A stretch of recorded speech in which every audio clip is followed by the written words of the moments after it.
Escrime cette semaine a décidé de vous faire découvrir une nouvelle discipline. On se met à l'escrime japonaise, autrement dit au kendo, la base des arts martiaux japonais. On s'y met, c'est parti.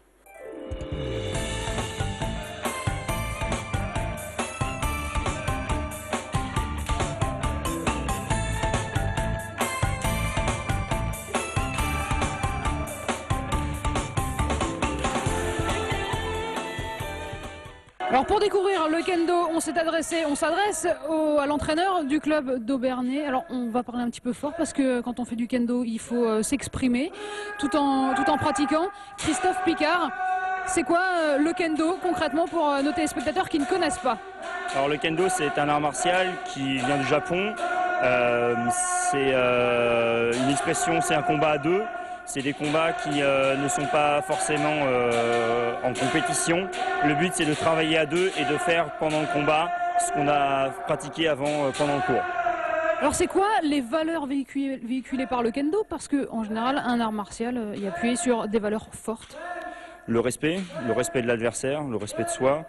C'est une recherche vraiment de progression de soi par rapport à quelqu'un d'autre. Alors si demain je vais pratiquer le kendo, qu'est-ce que je dois avoir comme matériel? Parce que vous avez une armure et un sabre en bois en même temps.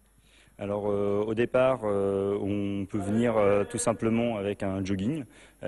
Souvent les clubs prêtent le reste du matériel. Alors le kendo, c'est un sport mixte ou pas mixte? Comment est-ce que derrière nous, dans le groupe qu'il y a des hommes et des femmes, on peut combattre ensemble au kendo? Oui, on peut combattre ensemble parce que le principe c'est l'engagement du corps.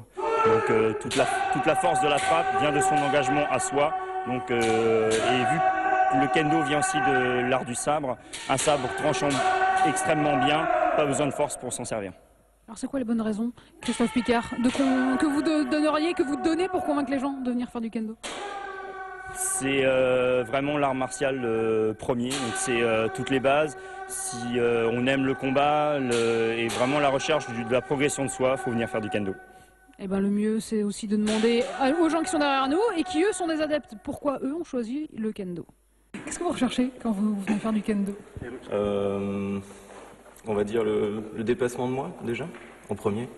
Et ensuite, passer des bons moments en pratiquant une activité qui est quand même super enrichissante au niveau personnel. On redécouvre son corps. Qu'est-ce que j'ai recherché? Déjà une activité physique, ça c'est clair, c'est assez prenant. Ensuite, une maîtrise de la respiration, une maîtrise de ses émotions. Ça permet de se défouler et d'oublier un peu tout ce qui se passe en dehors du sport. C'est un état d'esprit, c'est quelque chose qui n'est pas forcément accessible. Et c'est un but de vouloir y accéder, quoi. C'est un oubli total de tout ce qu'il y a autour. Donc c'est vraiment être concentré 2 heures sur une pratique d'un art martial et pas du tout penser à tout le reste de la vie en fait. Ça permet d'évacuer pas mal de stress de la vie quotidienne aussi. Alors Christophe Picard, pour ceux que vous avez déjà convaincus de faire du kendo, si j'habite en Alsace et que je veux en faire, où est-ce que je peux m'adresser?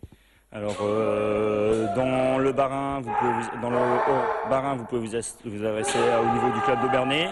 Vous avez le club à Strasbourg, vous avez le Shodokan Alsace qui se trouve aussi à Strasbourg, vous avez un club à Souffel-Weiersheim et dans le Rhin, pour l'instant, il n'y a que Mulhouse. Alors sinon, si on veut plus d'infos, il y a le site de la Fédération française de judo à laquelle vous êtes affilié. À partir de quel âge et jusqu'à quel âge on peut faire du kendo?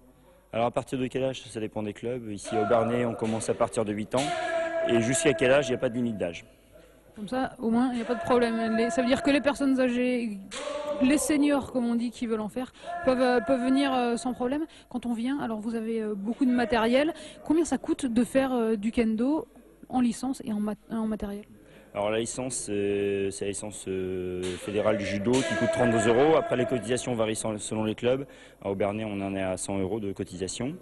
Après le matériel, un shinai, donc l'arme qu'ils utilisent en ce moment, c'est une quarantaine d'euros.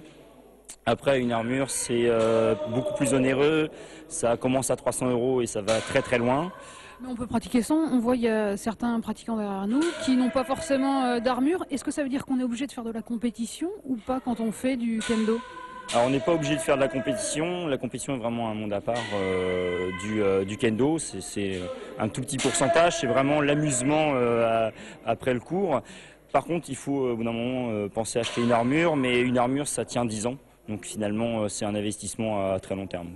Alors quand on suit une séance, comment ça se passe, comment ça se déroule? Quand on les regarde derrière nous, il y a beaucoup d'engagement. D'ailleurs, vous avez transpiré en vous entraînant pour le combat. Il y a beaucoup d'engagement, mais il y a aussi beaucoup de retenue et de respect. Alors il y a beaucoup d'engagement parce que les coups sont frappés à force réelle, on frappe vraiment. La retenue vient par rapport au décalage entre les participants. Ça ne sert à rien en tant que haut gradé ou pratiquant ancien d'écraser un débutant, ça ne fait progresser ni l'un ni l'autre. Alors quand on vous voit pratiquer, ça fait à peu près 1 heure qu'on vous suit et vous avez l'air quand même bien usé physiquement, on va dire. Quand on vient faire un cours de kendo, il y a beaucoup d'intensité physique. Oui, on parle des échauffements qui demandent finalement un engagement, mais l'intensité physique vient petit à petit. On ne demande pas ce que font les hauts gradés à tout de suite à un débutant. Ça vient au fur et à mesure et on commence à prendre le rythme au fur et à mesure vraiment.